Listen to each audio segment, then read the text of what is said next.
السلام عليكم ورحمة الله وبركاته. أهلا بكم وبودكاست جديد من زاوية نفسي. النهاردة هتكلم مع حضراتكم عن موضوع مهم جدا بيهم كتير من الشباب والراغبين في الارتباط، وهو ايه هو الفرق بين الحب والإعجاب، وازاي اقدر اعرف هل مشاعري دي مشاعر حب ولا مشاعر إعجاب.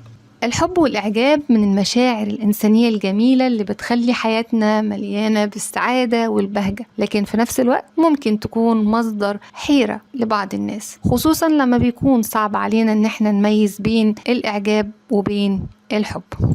الإعجاب هو شعور ناتج عن مجموعة من الصفات اللي بتكون عند الشخص، زي مثلا إن هو شخص جميل أو ذكي أو شخص ناجح. الإعجاب بيكون مؤقت وممكن يتحول لحب.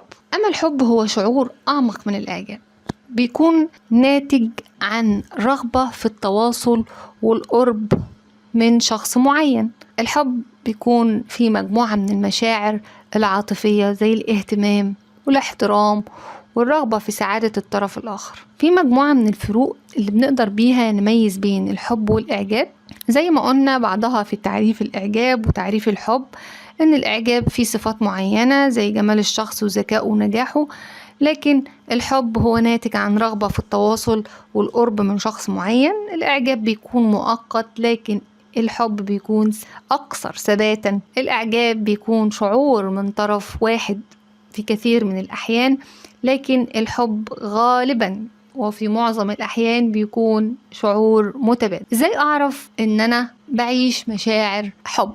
مشاعر الحب نقدر نوصل أو نحددها أو نعرف إن أنا بحس بالمشاعر الحب لما يكون فيها عاطفة واهتمام واحترام ورغبة في سعادة الطرف التاني. ده معناه إن أنا بحب. كمان لما يكون عندي قلق شديد جدا وخوف وتوتر إن أنا أفقد الطرف التاني، فده معناه إن أنا بحب. يعني من الآخر كده، الحب والإعجاب هم مشاعر من المشاعر الإنسانية الجميلة اللي بتخلي حياتنا مليانة سعادة وبهجة، لكن في نفس الوقت لازم أقدر أميز بينهم، عشان بناء على هذا التمييز بقدر أخد قرار صحيح.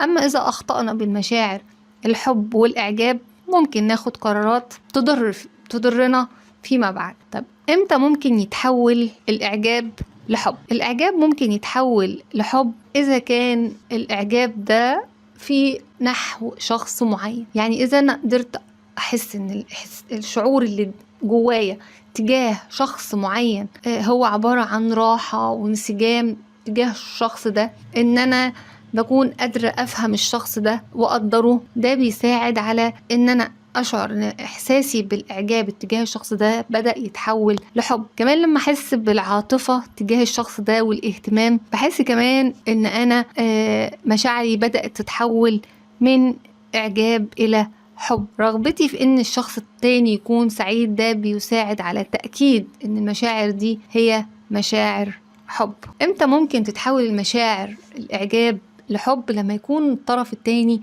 عنده الاستعداد العاطفي إن هو يدخل في علاقة عاطفية للارتباط، رغبته في إنه هو عايز يكون ليه شريك في الحياة، فده بيكون من أحد الأسباب لتحول شعور الإعجاب إلى حب. أما إذا إحساسنا بالإعجاب لم يتحول إلى حب في وقت سريع أو إنه احتاج وقت أطول، ده بيكون له أسباب، زي مثلا إن يكون الشخص اللي بيشعر بالإعجاب ده عنده صفات معينة ومعايير معينة في اختيار شريك الحياة غير متوفرة كلها في الشخص اللي هو معجب بيه. في مجموعة من العلامات اللي بتقول وبتدل على إن الشخص بيشعر بالحب، زي ايه؟ زي الاهتمام بالتفاصيل الصغيرة الخاصة بحياة الطرف التاني.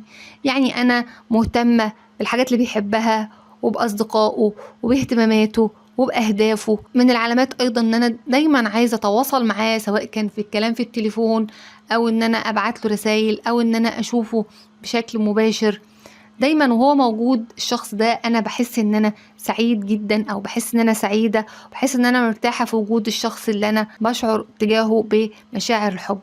كمان دايما بيكون من العلامات ان المشاعر اللي عندنا دي مشاعر حب مش اعجاب، ان انا دايما عندي قلق ان انا افقد الشخص ده، خايف ان هو يبعد عني، دايما عايزه جنبي وعايزه قريب مني. فده كله دليل على ان المشاعر اللي انا بحس بيها دي هي مشاعر حب. لو كانت عندك كل العلامات دي خليك عارف ان انت بتعيش حالة حب. اتمنى ان حلقتنا النهاردة تكون عجبتكم، منتظرة دعم حضراتكم باللايك والشير والاشتراك في القناة عشان يوصلكم كل جديد. أسيبكم على حب إن شاء الله، والسلام عليكم ورحمة الله وبركاته.